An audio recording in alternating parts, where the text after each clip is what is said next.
नमस्कार दोस्तों, welcome to सरकार स्टडी बेस। तो चलिए दोस्तों, इस लेक्चर में हम पढ़ने वाले हैं जलप्रपात के बारे में और हम देखेंगे आगे झील के बारे में। उसके बाद हम जानेंगे जल संसाधन के बारे में। तो सारी चीज़ हम विस्तार से यहाँ कवर करने वाले हैं। और जो जलप्रपात है वो पिछले ही लेक्चर में कवर किया जा चुका था, परंतु आवाज़ में थोड़ी जो वॉइस है, वॉइस में मिस्टेक होने के कारण उसको वहाँ से क्रॉस कर दिया गया। तो इस लेक्चर में हम इसको पढ़ लेंगे, कोई दिक्कत नहीं। तो चलिए यहाँ हम देखने वाले हैं जलप्रपात के बारे में। इसके पहले हमारे बहुत सारे टॉपिक हो चुके हैं और इसके बाद जो 2-3 टॉपिक है वो बचे हमारे। तो हमारी सेकेंड यूनिट कंप्लीट हो जाएगी, फिर हम थर्ड यूनिट को शुरू करेंगे।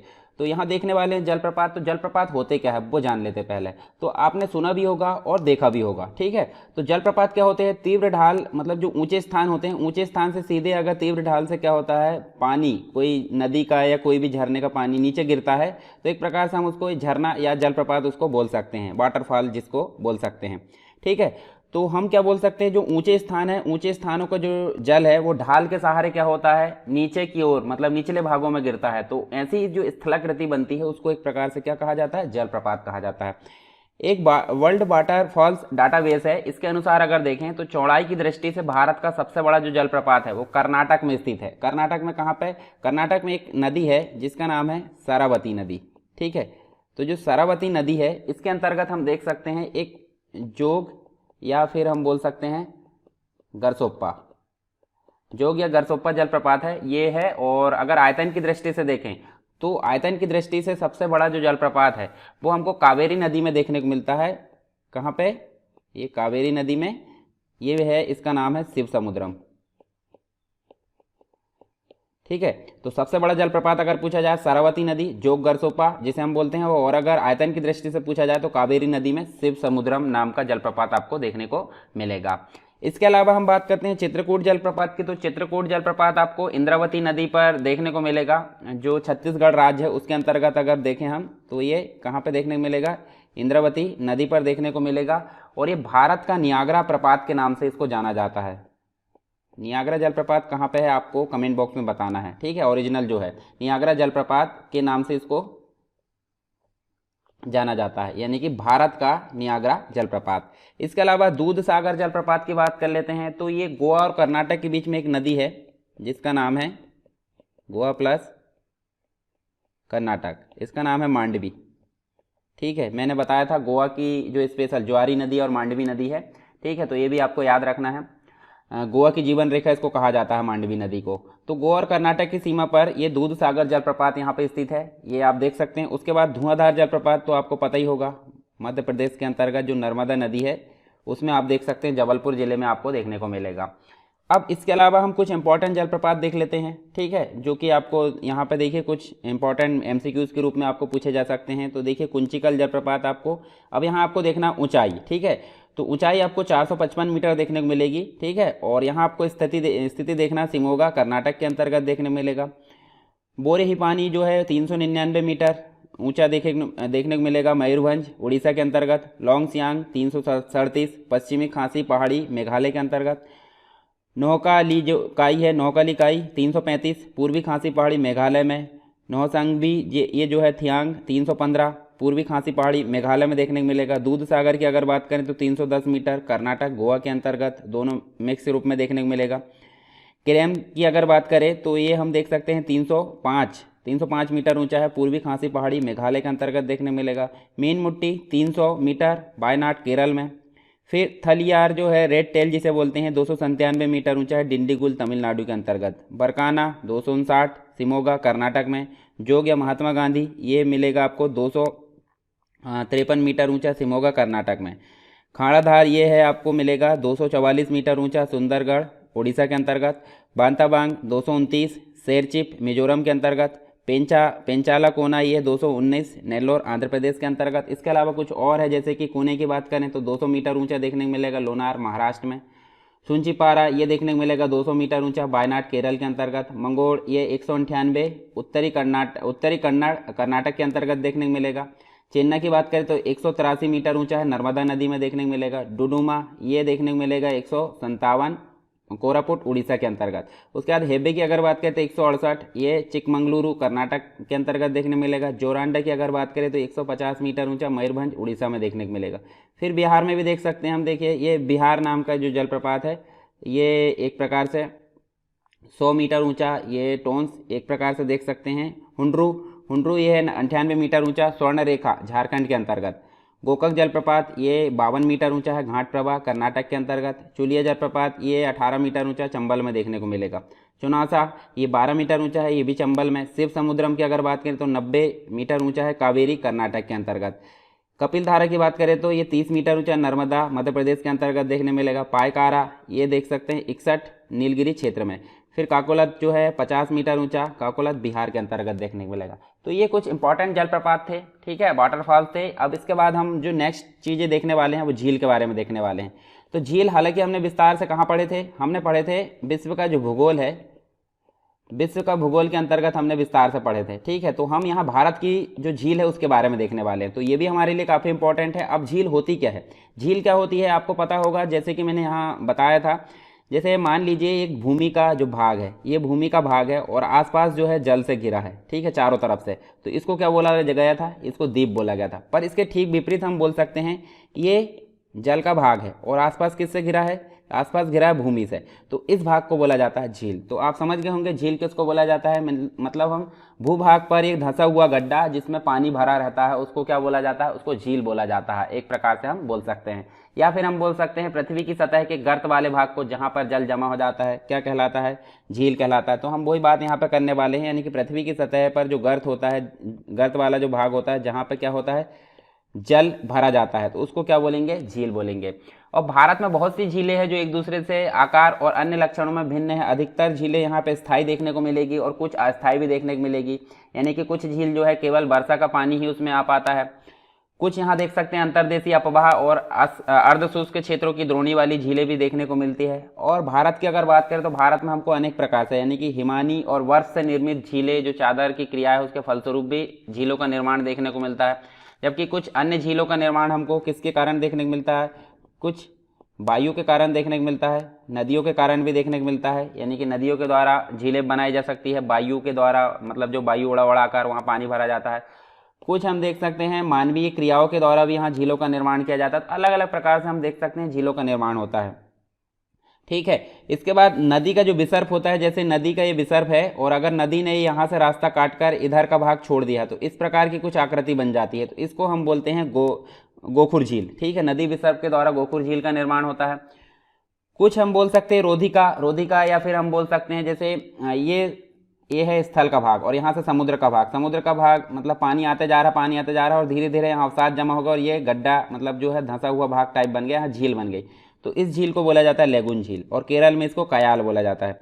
अंतर्देशीय मौसमी झील भी हम बोल सकते हैं, कभी कभी मौसम के कारण भी होती है। उदाहरण के लिए अगर देखें तो राजस्थान की जो सांबर झील है, अत्यधिक लवणीय झील, जो कि एक देख सकते हैं हम, इसके जल का उपयोग नमक बनाने के लिए किया जाता है। मीठे पानी की झील भी हम देख सकते हैं, जैसे हिमालय क्षेत्र में हमको हिमानी द्वारा निर्मित देखने को मिलती है, बुलर झील इसका उदाहरण है। कुछ झील हम देख सकते हैं जम्मू कश्मीर के अंतर्गत, जो हिमालय के क्षेत्र में बुलर झील भूगर्भीय क्रियाओं से बनी है। सबसे मीठे पानी की भारत की झील बोल सकते हैं, सबसे बड़ी है। इसके अलावा कुछ और झील है, जैसे डल झील है, भीमताल, नैनीताल, लोकटक। इसके अलावा कुछ और अन्य झीलें भी हम देख सकते हैं मीठे पानी की। इनका प्रयोग हम देख सकते हैं जल विद्युत के लिए भी किया जाता है, यानी नदियों में अगर बांध बना दिया जाता है तो बांध बनाने के फलस्वरूप यहाँ पे जो है झीलों का निर्माण होता है बांध के फलस्वरूप। तो इसी प्रकार का एक उदाहरण हमको देखने को मिलता है गोविंद सागर, ठीक है। गोविंद सागर जो झील है वो बांध के फलस्वरूप यहाँ पे निर्मित हुई है, यानी भाखड़ा नांगल परियोजना उसके फलस्वरूप गोविंद सागर जो कृत्रिम झील है उसका निर्माण हुआ है। फिर झीलों का जो है मानव के लिए काफ़ी अत्यधिक उपयोग हम देख सकते हैं, लाभदायक होती है। झील नदियों के बहाव को सुचारू बनाने में भी काफ़ी सहायक होती है। अगर अत्यधिक वर्षा हो जाती है उस समय अगर बाढ़ आती है तो बाढ़ को नियंत्रित करने का काम भी कौन करती है, झील करती है। सूखे के मौसम में अगर पानी की कमी है तो उसमें बहाव को संतुलित करने में सहायता करती है, सिंचाई के लिए उपयुक्त होती है। झीलों का प्रयोग जल विद्युत बनाने के लिए या उत्पन्न करने के लिए भी किया जाता है। आसपास के क्षेत्र की अगर बात करें तो जलवायु को नियंत्रित करने और जो परितंत्र है उसको संतुलित करने का काम भी कौन करती है, झील। और झील एक और चीज़ के लिए इंपॉर्टेंट होती है, अगर हम बात करें पर्यटन की, तो पर्यटन के लिए भी, मतलब जो प्राकृतिक सुंदरता है पर्यटन को बढ़ाती है और काफ़ी मनोरंजन भी यहाँ पे प्रदान करती है। तो ये झील की अगर बात करें हम तो झील हो गई है। अब यहाँ हम झीलों की स्थिति के बारे में देख लेते हैं भारत के अंतर्गत। तो सबसे ऊपर से चलते हैं हम, जैसे सबसे पहले बात कर लेते हैं हम कहाँ पे, सबसे पहले बात करते हैं ये ऊपर लद्दाख वाला क्षेत्र। देखिए जम्मू कश्मीर लद्दाख दो केंद्र शासित प्रदेश अलग अलग हो गए, पहले एक ही हुआ करता था, ठीक है।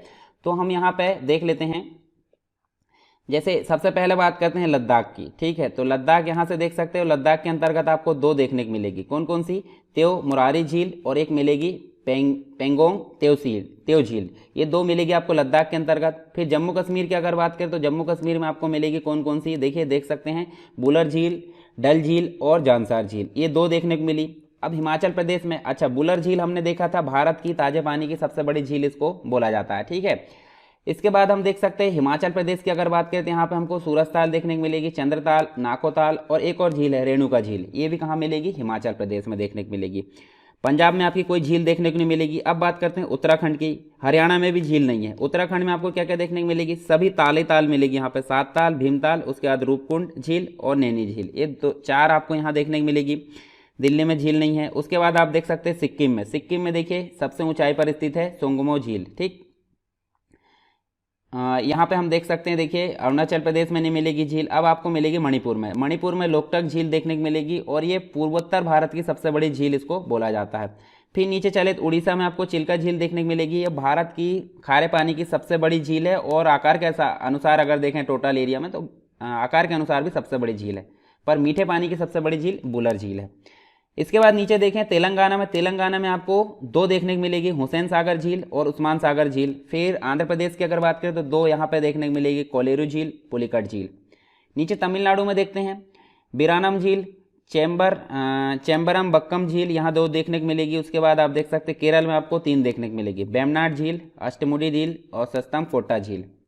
उसके बाद आप बात करते हैं महाराष्ट्र की, तो महाराष्ट्र में आपको दो देखने को मिलेगी, पौवई झील और एक लोनार झील।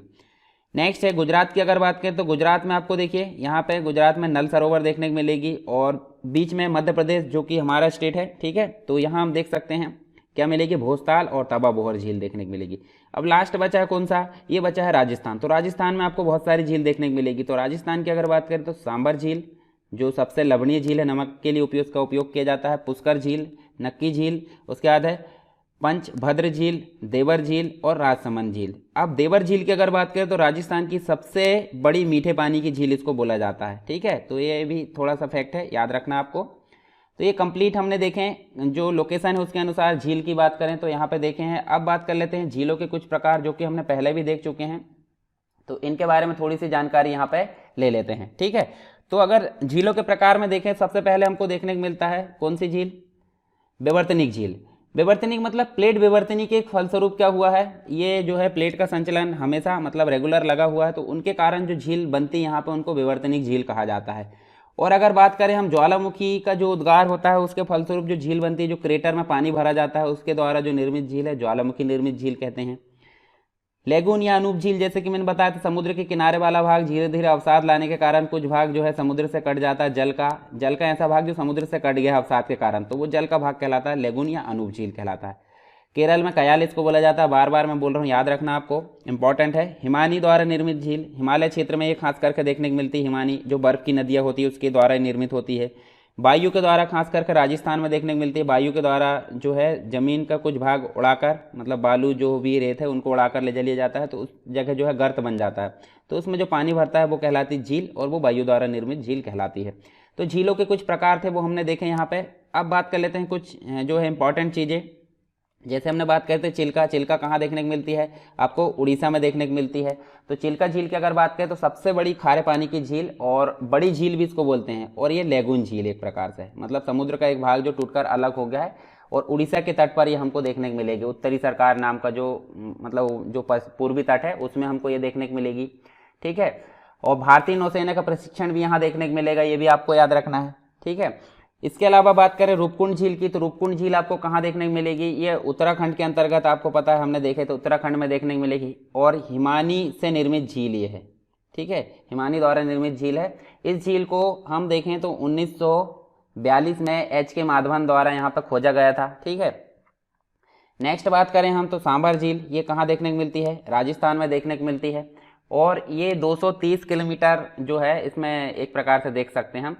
और इसके अलावा जो भारत मतलब एक प्रकार से सबसे अधिक खारे पानी की झील इसको बोला जाता है भारत की, ठीक है, सबसे लवणीय झील इसको बोला जाता है।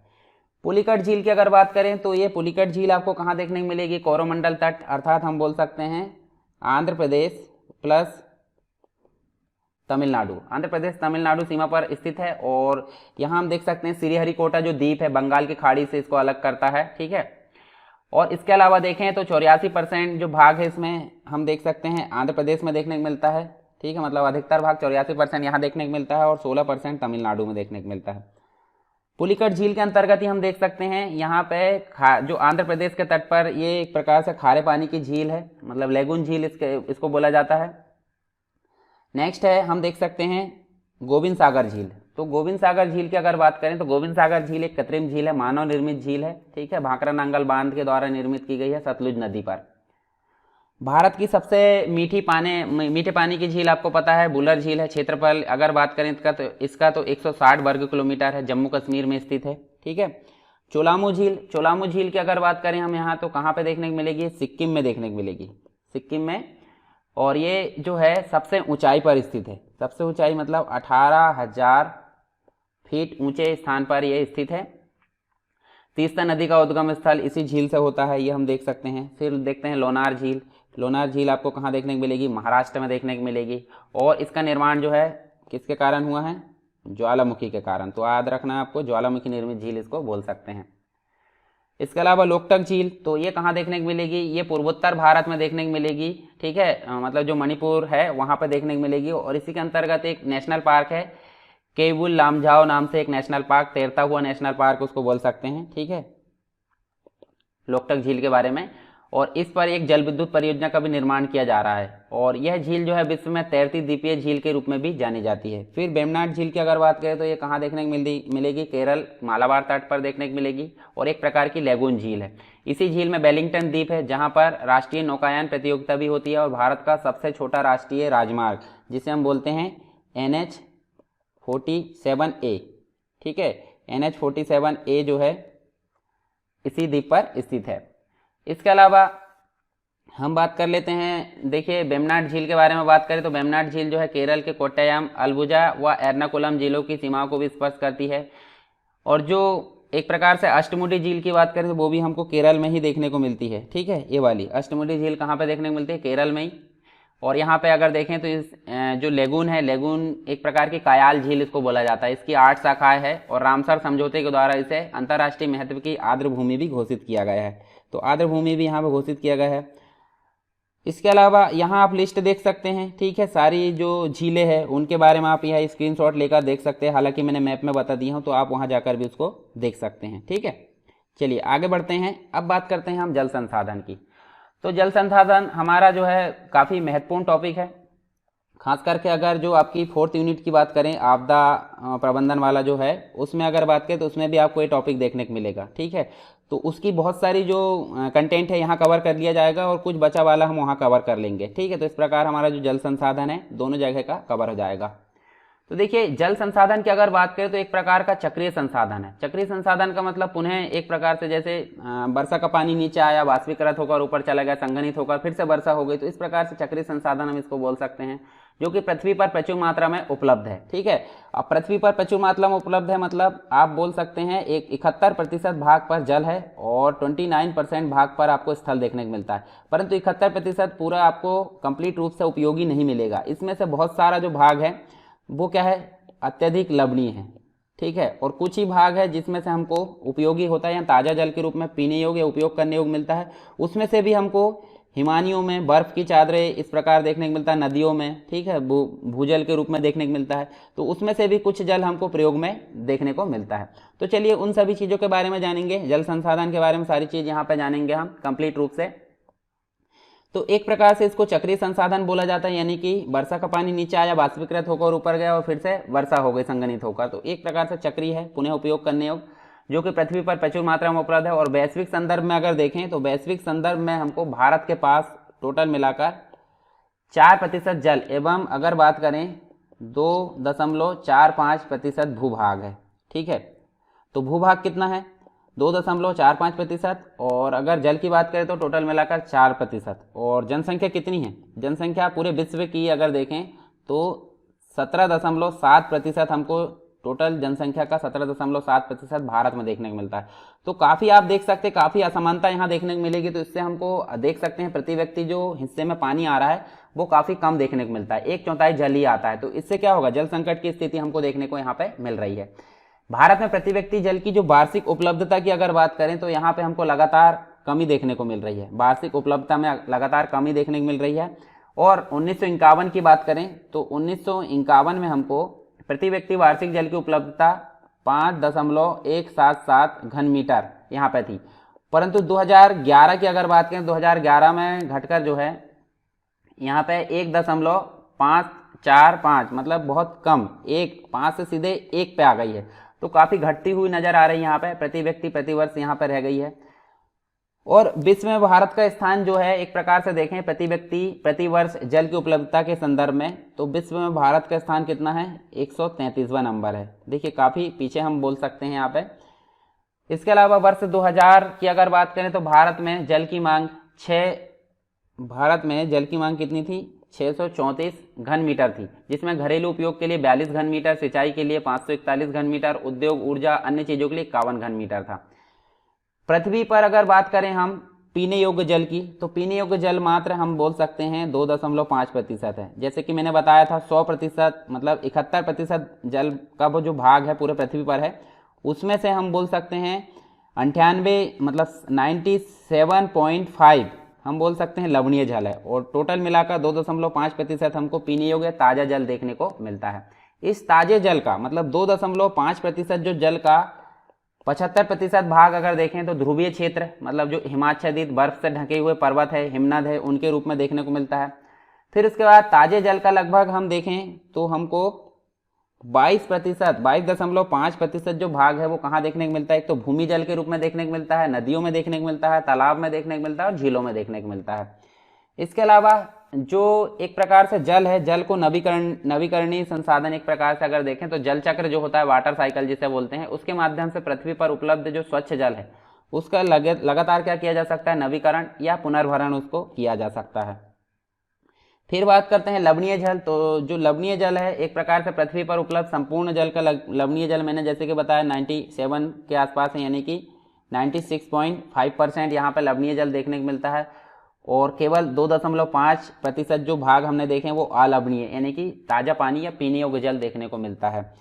एक रिपोर्ट हम देख सकते हैं, रिपोर्ट के अनुसार अगर देखें तो उसके अनुसार हमको वर्ष 2025 तक भारत का एक बड़ा भाग क्या होगा, जल संकट से ग्रसित यहाँ देखा जाएगा। ठीक है, एक रिपोर्ट के अनुसार ये मतलब एक प्रकार से बताया गया है।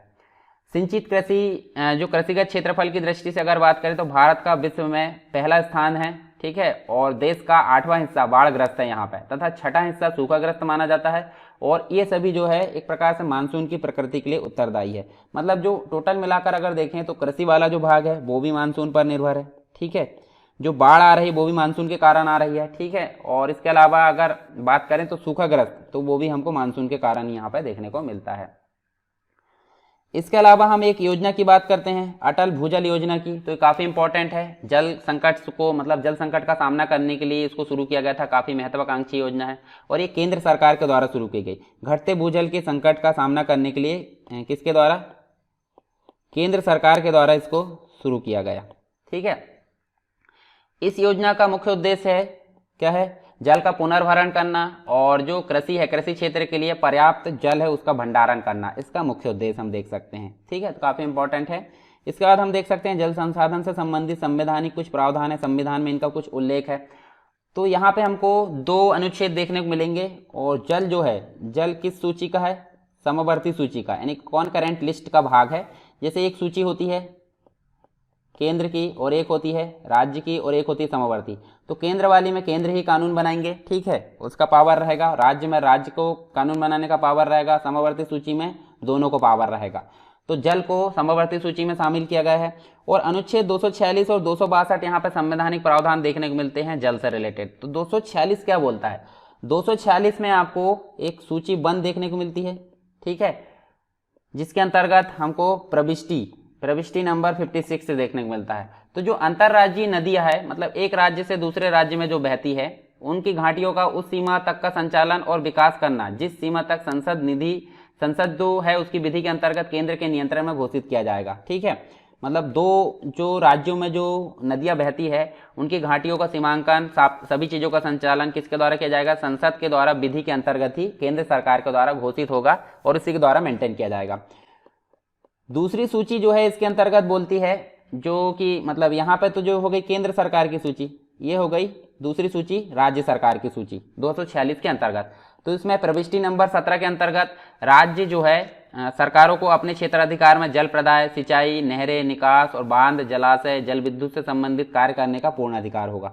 तो देखिए अपने राज्य के अंतर्गत पूरा अधिकार राज्य को होगा। सूची नंबर 2 प्रविष्टि नंबर 17 246 अनुच्छेद के अंतर्गत ये बात कही गई है और 246 अंतर्गत के मतलब 246 अनुच्छेद के अंतर्गत ही सूची 1 में प्रविष्टि नंबर 56 में क्या बोला गया है? जो भी अंतर्राज्यीय नदियां उनकी घाटियों का सीमांकन, संचालन सारी चीज केंद्र के हाथ में ही रहेगी। संसद की विधि के द्वारा यहाँ पे भी कानून पालन किया जाएगा। दूसरी चीज बात की जा रही है 262 मतलब अनुच्छेद 262 में क्या किया जाएगा?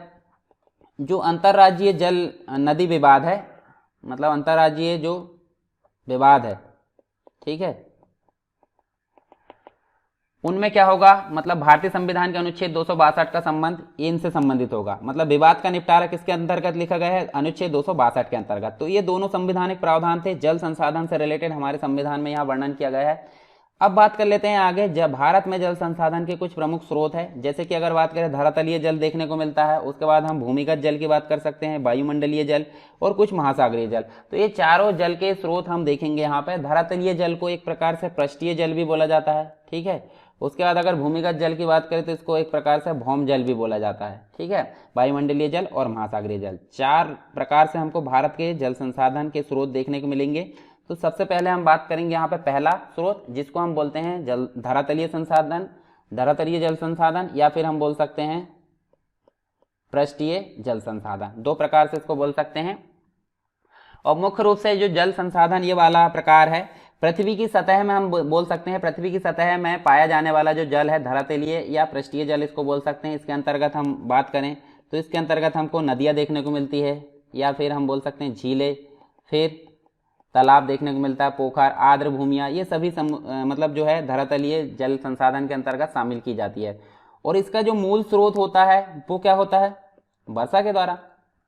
मतलब अगर बात करें हम मूल स्रोत, मतलब इसका जो भराव होता है जल का, वो होता है मुख्य रूप से वर्षा के द्वारा। और वर्षा का लगभग जो है 20% जो भाग है बाष्पित होकर वायुमंडल में विलीन हो जाता तथा जल का कुछ अंश यहाँ रिसाव के रूप में भूमि के अंदर चला जाता है, ठीक है।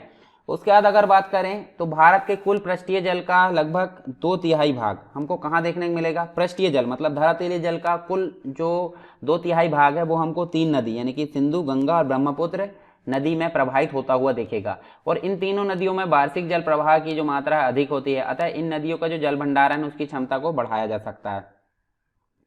फिर बात करें गंगा, ब्रह्मपुत्र और बराक नदियों की, तो जो नदियों के जलग्रहण, मतलब जो गंगा, ब्रह्मपुत्र और बराक नदी है उसके जलग्रहण क्षेत्र में वर्षा अपेक्षाकृत अधिक होती है। और इन नदियों का प्रवाह क्षेत्र जो है देश के कुल क्षेत्र का लगभग हम बात करें तो 1/3 है, जिनमें भारत के कुल धरातलीय जल संसाधन का 60% जल पाया जाता है। गंगा द्रोणी की बात करते हैं। गंगा द्रोणी में उपयोग योग्य जल भंडारण की क्षमता सबसे अधिक मानी जाती है, ठीक है। परंतु ब्रह्मपुत्र नदी द्रोणी जो है वार्षिक प्रवाह सर्वाधिक होते हुए भी उपयोग योग्य जल भंडारण की क्षमता वहाँ पे कम देखने को मिलती है। इसके अलावा तापी नदी द्रोणी की भी बात कर लेते हैं, जो कि मध्य प्रदेश के अंतर्गत निकलती है। अरब सागर में इसका जल विसर्जित होता है। तो यहाँ हम देख सकते हैं उपयोग योग्य जल भंडारण की क्षमता के अनुपात में अगर देखें तो यहाँ पे हमको तापी नदी सबसे अधिक देखने को मिलती है, यानी कि इसका फर्स्ट स्थान देखने को मिलता है। तापी नदी द्रोणी की भंडारण क्षमता हमको कितनी देखने को मिलती है? 97% यहाँ पे देखने को मिलती है। और भारत में जल संसाधन का जो 2/3 भाग है, भारत में जल संसाधन का 2/3 भाग कहाँ पे? गंगा ब्रह्मपुत्र नदियों की घाटियों से प्राप्त होता है, जिसमें देश के कुल अपवाह क्षेत्र का लगभग 1/3 भाग शामिल है। फिर केरल, उड़ीसा और पश्चिम बंगाल की बात करते हैं तो यहाँ पे हम देख सकते हैं लेगून के रूप में हमको धरातलीय जल देखने को मिलता है, ठीक है, काफ़ी। और वो उनका उपयोग काफ़ी मात्रा में, जैसे मत्स्य पालन के लिए, चावल की कुछ निश्चित किस्मों के लिए, नारियल, ये सभी सिंचाई के लिए यहाँ पे मुख्य रूप से इसका उपयोग किया जाता है धरातलीय जल का, ठीक है। इसके अलावा हम बात करते हैं नेक्स्ट जो है हमारा भूमिगत जल संसाधन, जिसमें हम बात करते हैं या भौम जल इसको बोलते हैं, ठीक है, या फिर इसको क्या बोल सकते हैं? भौम जल भी इसको बोल सकते हैं, भौम जल संसाधन। तो जैसे कहीं जल भरा है और जल क्या होता है, यानी कि जो वर्षा का जल होता है रिस रिस कर अंदर चला जाए भूमि के अंदर, तो एक प्रकार से ये क्या होता है, भूमिगत होता रहता है। और जल रिसाव की क्रिया पृष्ठीय या धरातलीय से भी होते रहती है। इन दोनों माध्यमों से क्या होता है, भूमि के नीचे विशाल मात्रा में जल इकट्ठा हो जाता है और वही क्या कहलाता है, भूमिगत जल या भौम जल के रूप में उसको हम बोल सकते हैं। फिर इसके बाद भूमि जल का जो वितरण है हर जगह समान नहीं होता, क्योंकि कहीं पे क्या होगा, जैसे तालाब की जगह है, मतलब नदियों की जगह, वहाँ भूमि का जो है जल की मात्रा रिसाव अधिक होगा। और जहाँ पे ये इस प्रकार की स्थिति नहीं है वहाँ पे क्या होगा, इस मतलब हमको जो है वहाँ पे देखने को नहीं मिलेगा भूमिगत जल। तो इसका वितरण जो है असामान्य होता है, ठीक, असमान होता है। और इसका मुख्य कारक हम वर्षा को बोल सकते हैं। मतलब वर्षा के कारण ही क्या होता है, जो भूमिगत जल है उसका वितरण हमको असमान रूप से देखने को मिलता है। इसके अलावा अधिक वर्षा वाले स्थान पे अगर देखें हम, तो यहाँ पे मुख्य रूप से देख सकते हैं हम अधिक वर्षा वाला स्थान जहाँ पे जो समतल और सरंध्र छिद्र युक्त जो मृदा होती है उसमें जल का रिसाव सरलता से हो जाता है। जो क्षेत्र है इस प्रकार के भूमिगत जल कम गहराई तथा पर्याप्त मात्रा में यहाँ पे मिल जाता है। जैसे गंगा ब्रह्मपुत्र मैदान एवं तटीय मैदानों में देखें तो यहाँ भूमिगत जल का काफी विशाल मात्रा में भंडारण देखने को मिलता है। उपयोग योग्य जल भंडारण जो भूमिगत जल है उसकी अगर बात करें तो लगभग 46% जो भाग है गंगा और ब्रह्मपुत्र में देखने को मिलता है। इसकी नदी बेसिन में हमको देखने को मिलता है, गंगा ब्रह्मपुत्र नदी बेसिन में। राजस्थान के अंतर्गत हम देख सकते हैं। तो देखिए जल का जो पुनर्भरण होता है, यानी कि जो जल संसाधन है उसमें पुनर्भरण योग्य जल सबसे अधिक अगर बात करें तो उत्तर प्रदेश सबसे संपन्न राज्य यहाँ पे माना जाता है, ये भी आपको याद रखना है। राजस्थान की बात करते हैं, राजस्थान में समतल भूभाग और जो सरंध्र बलुई मृदा है यानी कि जो रेतीली मृदा है, तो यहाँ वर्षा की कमी के कारण जल अधिक गहराई पर कम मात्रा में यहाँ पे मिलता है, ठीक है, वर्षा की कमी के कारण। उत्तर पूर्वी क्षेत्रों की बात कर लेते हैं। उत्तर पूर्वी जो राज्य है उसमें अधिक वर्षा होती है, परंतु भूमि का ढाल होने के कारण यानी पहाड़ी क्षेत्र होने के कारण यहाँ भूमिगत जल कम मात्रा में होता है, क्योंकि नीचे एक प्रकार से सरंध्र या छिद्रयुक्त मृदा वहाँ देखने को नहीं मिलती है और तो जल का रिसाव कम हो पाता है, तो कम मात्रा में यहाँ पे देखने को मिलता है। प्रायद्वीपीय पठार की बात करते हैं, हिमालय की और मरुस्थल की। तो प्रायद्वीपीय पठार, हिमालय और मरुस्थलीय भाग में भूमिगत जल जो है कम मात्रा में मिलता है, ठीक है, यहाँ पे क्या मिलता है, कम मात्रा में देखने को मिलता है। उत्तर पश्चिमी और दक्षिणी यानी कि उत्तर पश्चिमी प्रदेश और दक्षिणी भारत की अगर बात करें तो कुछ भागों की नदियों बेसिन में भूम जल जो है यानी कि जो भूमिगत जल है अपेक्षाकृत यहाँ पे अधिक देखने को मिलता है। फिर बात करते हैं पंजाब, हरियाणा, राजस्थान और तमिलनाडु की। तो इन राज्यों में भूमिगत जल का उपयोग बहुत अधिक है, परंतु कुछ राज्य जैसे कि छत्तीसगढ़, उड़ीसा, केरल आदि जो है अपने भूमिगत जल का बहुत कम उपयोग कर पाते हैं, मतलब यहाँ पे उपयोग अधिक होता है, ठीक है। तो ये बात कर ली हमने भूमिगत जल की। इसके बाद आपने देखा होगा जल की मात्रा को मापने की इकाई। तो जो जल की मात्रा को मापने की इकाई है वो क्या होती है, एक तो घन मीटर होती है या फिर हम बोल सकते हैं हेक्टेयर मीटर होती है। तो ये दोनों आपको याद रखना, जल की मात्रा को मापने की इकाई होती है।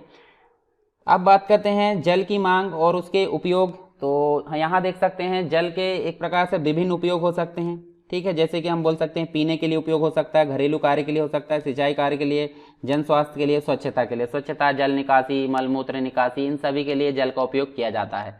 खास करके पेयजल, सिंचाई व उद्योगों के लिए जल की मांग अपेक्षाकृत काफी मात्रा में बढ़ गई है। और धरातलीय और भौम जल की अगर बात करें हम यहाँ पे, तो इसका सर्वाधिक उपयोग कृषि पर होता है, जिसमें धरातलीय जल अगर बात करें तो यहाँ पे हम देख सकते हैं 89% और भौम जल यहाँ पे 92% भाग का उपयोग किया जाता है। कहाँ पर, कृषि में। औद्योगिक जो क्षेत्र है उसमें भी धरातलीय जल का अगर बात करें तो 2% भाग यहाँ पे यूज किया जाता है, और भौम जल की अगर बात करें तो 5% यहाँ पे यूज किया जाता है। कहाँ पे, औद्योगिक क्षेत्र में भी। इसके अलावा जिन क्षेत्रों में वर्षा की मात्रा अपेक्षाकृत कम होती है वहां जो भूमिगत जल है उसका उपयोग बड़े पैमाने पर किया जाता है। पंजाब, हरियाणा, राजस्थान, तमिलनाडु, गुजरात, उत्तर प्रदेश की अगर बात करें हम यहाँ पे, तो यहाँ पे भूमिगत जल का उपयोग बड़े पैमाने पर किया जाता है। इसके अलावा आंध्र प्रदेश, मध्य प्रदेश, महाराष्ट्र, कर्नाटक, छत्तीसगढ़ ऐसे जो राज्य है जहाँ पर वर्षा की मात्रा कम होते हुए भी भूमिगत जल का उपयोग यहाँ पे कम मात्रा में किया जाता है। इसके अलावा जो जल विद्युत उत्पादन है, परमाणु संयंत्र है, मत्स्य है, वानिकी है, इन सभी के लिए जो जल है उसकी आवश्यकता यहाँ पे काफ़ी मात्रा में होती है।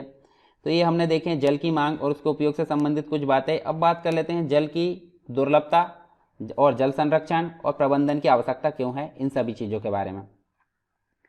जैसे वर्षा की अगर बात करें हम यहाँ पे, तो वर्षा में जो है वार्षिक और मौसम में परिवर्तन होने के कारण यहाँ पे क्या होता है, जल संसाधन की उपलब्धता में मौसमी जो समय है और उसके स्थान के अनुसार पर्याप्त यहाँ पे विभिन्नता या परिवर्तन देखने को मिलता है, परंतु अधिकांश जल की कमी इसके अतिशोषण, अत्यधिक प्रयोग और समाज के विभिन्न वर्गों में जल के असमान वितरण के कारण होती है। मतलब हम बोल सकते हैं जल का अगर दुरुपयोग किया जाएगा तो आगे जाकर जल संकट हमको देखने को मिलता है, पर जल संकट से अगर नहीं गुजरना या जूझना नहीं हो उससे तो अभी से हमको उसके लिए सावधानी बरतनी पड़ेगी। एक व्यक्ति है, ये स्वीडन के है, कहाँ के, स्वीडन एक कंट्री है, स्वीडन के व्यक्ति है, मतलब एक विशेषज्ञ है और इनका नाम है फाल्कनमार्क। इनके अनुसार अगर देखें तो जल की कमी तब होती है जब प्रत्येक व्यक्ति की प्रतिवर्ष की जो उपयोग है 1000 से 1600 घन मीटर, 1000 से 1600 घन मीटर के बीच जो है इसको अगर उपलब्ध नहीं हो रहा है एक व्यक्ति को प्रतिवर्ष, तो समझ लीजिए यहाँ पे हम बोल सकते हैं जल की कमी महसूस होने लगी है। ठीक है, तो ये फाल्कनमार्क के अनुसार है, जल की कमी के रूप में यहाँ बोला गया है। फिर जल की दुर्लभता की अगर बात करें तो यहाँ पे अत्यधिक है और जो बढ़ती जनसंख्या है एवं उसके परिणाम स्वरूप जल की बढ़ती मांग और असमान वितरण का यहाँ परिणाम हमको देखने को मिलता है जल संकट के रूप में। ठीक है, फिर बात कर लेते हैं जो घरेलू क्षेत्र है उसमें धरातलीय जल का उपयोग भौम जल की तुलना में अधिक होता है और शहरीकरण भी मुख्य कारण है जल के लिए, मतलब जल की कमी के लिए। मतलब अधिक जनसंख्या हो गई है, घरेलू उपयोग में होता तो था, मतलब घरेलू उपयोग में जल का उपयोग होता था, परंतु आज के डेट में अधिक जनसंख्या होने के कारण अनाज उगाने और इसके साथ साथ जो उनका उपयोग है उसके लिए जल का उपयोग किया जा रहा है। 21वीं सदी की बात करें तो 21वीं सदी में हमको शहरीकरण और खास करके जो है उद्योगीकरण बड़ी मात्रा में देखने को मिलता है, मतलब शहरीकरण तथा उद्योगीकरण का युग देखने को मिलता है। और वर्तमान समय में हर जगह हमको बहुराष्ट्रीय कंपनियां, बड़ी बड़ी जो औद्योगिक कंपनियां वो फैली हुई दिखती है, तो उनमें भी हम देख सकते हैं बड़ी मात्रा में जल उपयोग देखने को मिल रहा है। मतलब उद्योगों की बढ़ती हुई संख्या के कारण अलाभनीय जल संसाधनों पर दबाव बढ़ गया है। फिर नेक्स्ट बात करते हैं, मतलब एक प्रकार से अगर देखें तो जो उद्योग है, उद्योगों को अत्यधिक जल के साथ साथ उनको चलाने के लिए भी ऊर्जा की आवश्यकता होती है, तो वो जल से ही पूर्ति होती है। जल विद्युत जो ऊर्जा है, जल विद्युत से जो विद्युत होती है वो ऊर्जा की आवश्यकता के, मतलब यहाँ पे हम देख सकते हैं काफ़ी मात्रा में, यानी कि वर्तमान समय में जो कुल विद्युत का लगभग यहाँ अगर देखें तो 22% जो भाग है वो जल विद्युत से ही प्राप्त होता है। इसके अतिरिक्त शहरों की बढ़ती जो जनसंख्या है, शहरी जीवन शैली के कारण जो जल है उसकी ऊर्जा में काफ़ी यहाँ पे वृद्धि हुई है। नए नए जो इंस्ट्रूमेंट आ गए इलेक्ट्रॉनिक वाले, जो विद्युत वाले, तो उनके कारण भी यहाँ पे ऊर्जा की आवश्यकता में काफ़ी वृद्धि देखने को मिलती है। इसके अलावा जल की खराब गुणवत्ता के कारण भी जल की दुर्लभता हमको देखने को मिलती है, यानी कि खराब गुणवत्ता के कारण जल जो है काफ़ी दुर्लभ हो गया है। खराब गुणवत्ता वाले जल को अगर प्यूरिफाई या फिर उसको पुनः उपयोग या जो भी मतलब यहाँ टेक्निक यूज़ नहीं की गई, तो इसके कारण यहाँ पे जल की दुर्लभता देखने को मिलती है। इसके अलावा औद्योगिक क्षेत्र में अगर देखें तो पिछले कुछ वर्षों से मतलब काफ़ी चिंता का विषय बना है। लोगों की आवश्यकताओं के लिए पर्याप्त मात्रा में जल उपलब्ध होने के बावजूद यह घरेलू औद्योगिक जो अपशिष्ट है, रसायन है, कीटनाशक, उर्वरक है, इन सभी में प्रयुक्त जो प्रदूषित, एक प्रकार से उर्वरकों द्वारा प्रदूषित है तथा मानव उपयोग के लिए काफ़ी हानिकारक यहाँ पे सिद्ध हो रहा है। तो ये जल की दुर्लभता, जल संरक्षण एवं प्रबंधन की आवश्यकता से संबंधित हमने कुछ चीज़ें यहाँ पे जाने। साथ में हम देख सकते हैं जो वर्तमान समय है उसमें वर्तमान समय की मांग है कि हम अपने जो जल संसाधन उसका संरक्षण और प्रबंधन करें। मतलब जो स्वयं है, स्वयं को एक प्रकार से स्वास्थ्य संबंधी जो खतरे हैं उससे बचाएं, खाद्यान्न सुरक्षा, अपनी आजीविका और उत्पादक जो क्रियाएं है उसमें निरंतरता को सुनिश्चित करें तथा हमारे प्राकृतिक परितंत्रों को नष्ट होने से बचाएं। इसके अलावा जल संसाधन के अतिशोषण और उनका उचित प्रबंधन न होने से जो जल संसाधन उनका ह्रास या उनकी कमी देखने को मिलती है। पारिस्थितिकी संकट की समस्या हमको उत्पन्न हो सकती है यहाँ पे, और जिससे हमारे जीवन पर गंभीर जो है प्रभाव देखने को मिलेगा इसका। तो हमको सावधान रहना पड़ेगा अभी से जल संरक्षण के लिए। तो अब यहाँ बात करते हैं हम जल संरक्षण एवं प्रबंधन के बारे में। तो जल संरक्षण का अर्थ क्या है? जल के प्रयोग को सीमित करना एवं सफाई, निर्माण तथा कृषि आदि के लिए हम देख सकते हैं उनको जो है एक प्रकार से जल का पुनः चक्रण यहाँ पे करना, यानी कि जल का उपयोग को सीमित करना, साथ में जो हमारी ज़रूरत की चीज़ें हैं जैसे कि सफाई, निर्माण तथा कृषि के लिए जो एक प्रकार से अवशिष्ट जल है उसको एक प्रकार से पुनः चक्रण करना, ये मुख्य रूप से जल संरक्षण कहलाता है।